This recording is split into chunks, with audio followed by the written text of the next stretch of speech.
Xin chào tất cả các bạn, chào mừng mọi người đã trở lại với kênh của Lala Plus.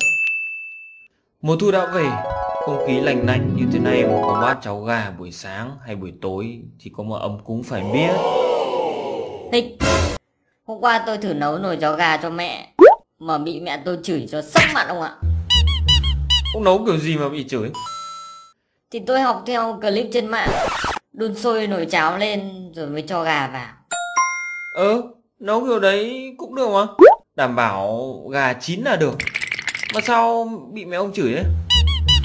Tôi cho gà vào cơ mà cho cả con gà nguyên lông. Vãi, kinh thế. Thế thì bố thằng nào dám ăn? Mất hết cả vệ sinh. Mẹ ông không táng cho là may đấy. Bố tôi mà thấy tôi nấu kiểu đấy thì có mò úp cả đầu tôi vào nồi cháo. Sao căng thế à? Như thế là sai quy trình rồi. Không đúng với quy trình nấu một nồi cháo thông thường. Quy trình nấu một nồi cháo gà, người ta phải cắt tiết gà này, vặn lông gà này, rửa sạch rồi chặt gà bỏ vào nồi cháo. Ai đời ông cho cả con gà nguyên lông vào. Tôi đến thua ông Lulu này. Xem ít mấy cái video xàm đi. Tôi biết rồi. Cơ mà quy trình là gì mà tôi nghe thấy nhiều người nói thế nhỉ? Nào là đúng quy trình với cả sai quy trình. Thế ông không biết quy trình là gì à? Tôi chỉ nghe thấy vậy thôi, chứ không thực sự hiểu bản chất của nó là gì không ạ? Thế à? Vậy thì trong video này tôi sẽ giải thích cho ông và mọi người về quy trình là gì nhé. Đồng thời cho mọi người biết đấy, tầm quan trọng của việc làm đúng quy trình là như thế nào. Gật. Nào, chúng ta cùng bắt đầu luôn nha. What we do here is go back.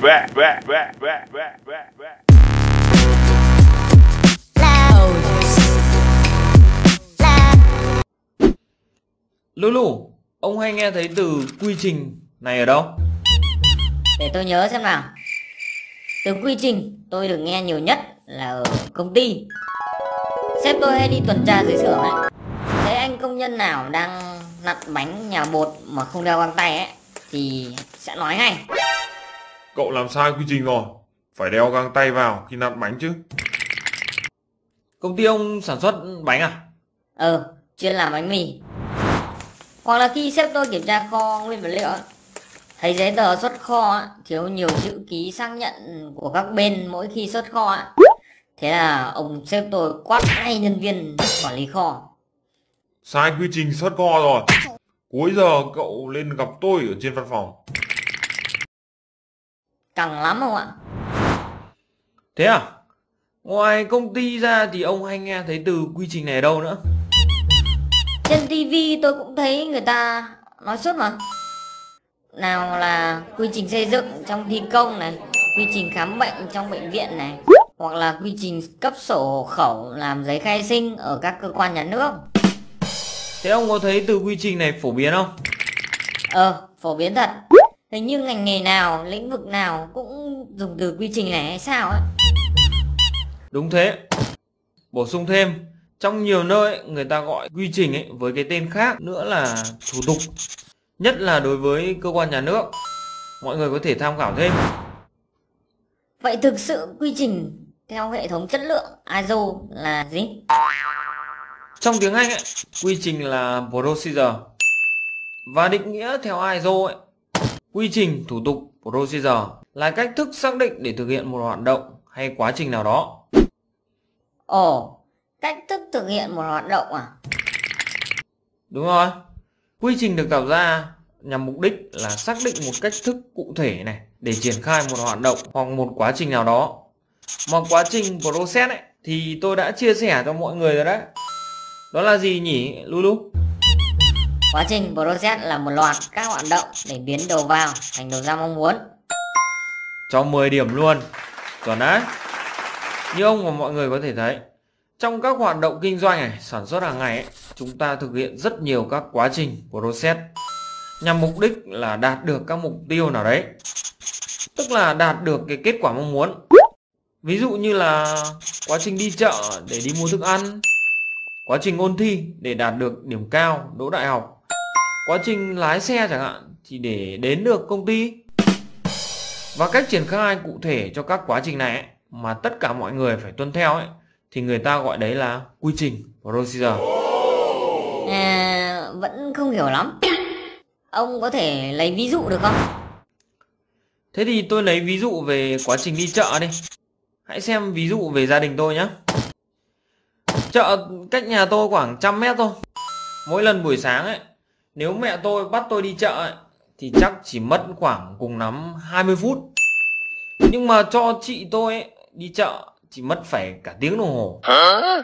Vì tôi đi chợ ấy, mua thức ăn thì đúng là chỉ mua thức ăn thôi. Mẹ tôi dặn mua cái gì thì mua đúng cái đấy. Dặn ra chỗ nào mua thì ra đúng nhà đấy mà mua. Còn bà chị tôi ấy, mà đi chợ ấy, mua thức ăn thì phải mua luôn cả mỹ phẩm này, quần áo này, ngắm váy, rồi tạt qua đâu đấy để chém gió, rồi mới mua thức ăn về. Và ông có thể thấy vẫn đạt được cái mục tiêu là mua thức ăn ấy, nhưng tôi thì nhanh hơn. Còn chị tôi thì lề mề tốn thời gian hơn hẳn. Tại sao lại có sự khác biệt này? Vì cách ông và chị ông đi chợ là khác nhau mà. Đúng vậy. Hay nói chính xác hơn ấy, là cách thức thực hiện quá trình đi chợ của hai người là khác nhau, dẫn tới việc hiệu quả khác nhau. Ngoài ra nếu cho em trai tôi mà đi chợ ấy, thì còn mua thiếu cái này quên cái kia ấy, chỉ nhớ thằng này nó kém. Tức là kết quả mong đợi ấy, quá trình còn không đạt được ấy. Vì thế ở đây cần điều gì nhỉ? Cần phải thống nhất một cách đi chợ hợp lý, hiệu quả cho anh chị em nhà ông ấy. Không chỉ cho mấy anh chị em tôi mà phải thống nhất cách đi chợ ấy, cho cả gia đình tôi luôn. Hay chính xác là cách thức đi chợ cho cả tập thể tổ chức nhà Lala. Và cách triển khai quá trình đi chợ đó có được thống nhất và tất cả mọi người phải tuân theo ấy. Làm đúng như thế thì người ta gọi đó là một quy trình đi chợ nhà Lala. Thế hóa ra là quy trình là việc đưa ra cách thực hiện này, triển khai một quá trình nhằm đảm bảo quá trình đó đạt được đầu ra mong muốn, phải không? Đúng là như vậy. Do trong công việc ấy, trong tổ chức ấy, có các nhân viên có các trình độ khác nhau, nhận thức khác nhau, nên khi triển khai một quá trình công việc nào đó cũng sẽ có sự khác nhau. Và chắc chắn từ đó tạo ra những kết quả khác nhau. Có người đạt được cái kết quả mong đợi nhưng có người lại không. Cho nên ấy, cần phải thống nhất một cách triển khai quá trình một cách cụ thể để cho tất cả mọi người có thể thực hiện theo và tạo ra được kết quả mong muốn.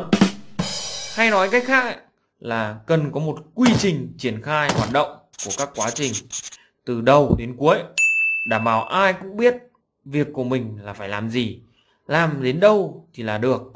Quy trình được sinh ra với mục đích là như vậy. Và đó cũng là cách định nghĩa phù hợp nhất đối với quy trình procedure. Và ví dụ đối với công ty, nhà máy xí nghiệp thì chúng ta có các quá trình tuyển dụng thì cần có quy trình tuyển dụng. Quá trình mua hàng thì cần có quy trình mua hàng. Quá trình thiết kế sản phẩm thì cần có quy trình thiết kế sản phẩm. Tôi có một câu hỏi nữa. Quy trình chắc chắn là phải được tài liệu hóa bằng văn bản phải không? Không nhất thiết phải tài liệu hóa bằng văn bản đúng không ạ? Không tài liệu hóa? Thế thì người ta làm sao mà biết được nhỉ? Tôi bảo là không nhất thiết chứ không phải bảo là không cần. Tức là tùy vào từng quy trình mà có thể được tài liệu hóa này, in ra, lưu file dưới dạng điện tử này. Có những quy trình thì không cần thì thôi, không phải in ấn gì cho mất công. Cái này tùy vào từng tổ chức, từng quy trình, từng quá trình mà xác định. Không tin à? Sao mà ấm vậy hả? Tôi thấy ngay nghe về cái từ quy trình thì đã mường tượng đến là phải có tài liệu này, in ra đóng dấu cục cộp rõ ràng rồi, hoặc ít ra là phải lưu file điện tử. Đằng này ông bảo là không nhất thiết thì tôi cảm thấy hơi lăn tăn. Đây, nói có sách mách có trứng này. Thấy chưa? ISO 9000 nói chứ không phải tôi tự nghĩ ra đâu nha. Ok, thì rồi. À, cơ mà có những loại quy trình ấy bắt buộc phải tài liệu hóa, lưu dưới dạng văn bản đấy, theo tiêu chuẩn ISO 9000 đấy. Bắt buộc á? Bắt buộc. Nếu không có quy trình ấy thì sẽ là một file đinh lớn trong audit đấy. Cái này thì tôi sẽ chia sẻ cụ thể sau cho mọi người nhá. Ra này, bây giờ tôi hiểu quy trình định nghĩa là gì rồi. Thế tác dụng của quy trình đối với tổ chức là gì nhỉ? Tác dụng của quy trình đối với tổ chức thì có nhiều nhá. Đối với nhân viên, bộ phận đang thực hiện các công tác này, hoạt động nào đó ấy, các quá trình nào đó ấy, thì nhờ có quy trình mà biết được các nhiệm vụ mình phải làm, các bước, cách thực hiện, khi nào đạt được, khi nào thì không đạt. Đối với người quản lý ấy, lãnh đạo ấy, thì thông qua quy trình họ biết phải kiểm tra này, đôn đốc hoặc hỗ trợ các nhân viên của mình ở đâu, cái gì, khi nào. Tại vì quy trình nó viết hết, chi tiết lắm. Thảo nào ông sếp tôi ở đầu video ấy đi kiểm tra biết nhân viên nào đang làm sai, làm đúng theo quy trình. Đúng thế. Còn đối với tổ chức ấy, nếu không có quy trình ấy thì chắc chắn sẽ hoạt động một cách không có trật tự, cách thức gì cả, loạn hết cả lên. Vì ông A muốn làm theo cách này nhưng ông B lại thích cách khác, không thống nhất với nhau gì cả. Như thế tổ chức chỉ có vỡ trận, phá sản mà thôi. Như kiến vỡ tổ phải không? Đúng rồi. Và đối với audit ấy, hệ thống chất lượng ISO 9001 hay là các ISO khác, nếu tổ chức công ty mà không có quy trình ấy thì thôi, không phải đánh giá làm gì cho nó tốn công tốn của. Sao lại thế? Vì người ta đến đánh giá audit ấy chủ yếu là đánh giá quy trình mà. Nếu không có quy trình ấy thì chắc chắn là trượt chứng chỉ ISO luôn. Cái này thì mình sẽ chia sẻ thêm ở chủ đề audit nhá. Như vậy là mình đã giới thiệu cho mọi người về định nghĩa quy trình là gì và tác dụng của nó đối với tổ chức rồi. Trong video sau mình sẽ nói về nội dung cụ thể bên trong một quy trình điển hình của hệ thống chất lượng theo ISO 9001 là như thế nào. Hãy nhớ đăng ký kênh để không bỏ lỡ các video mới nhất nhé. Hy vọng thông tin ngày hôm nay hữu ích cho bạn. Hẹn gặp lại các bạn ở video sau nha. Bye bye.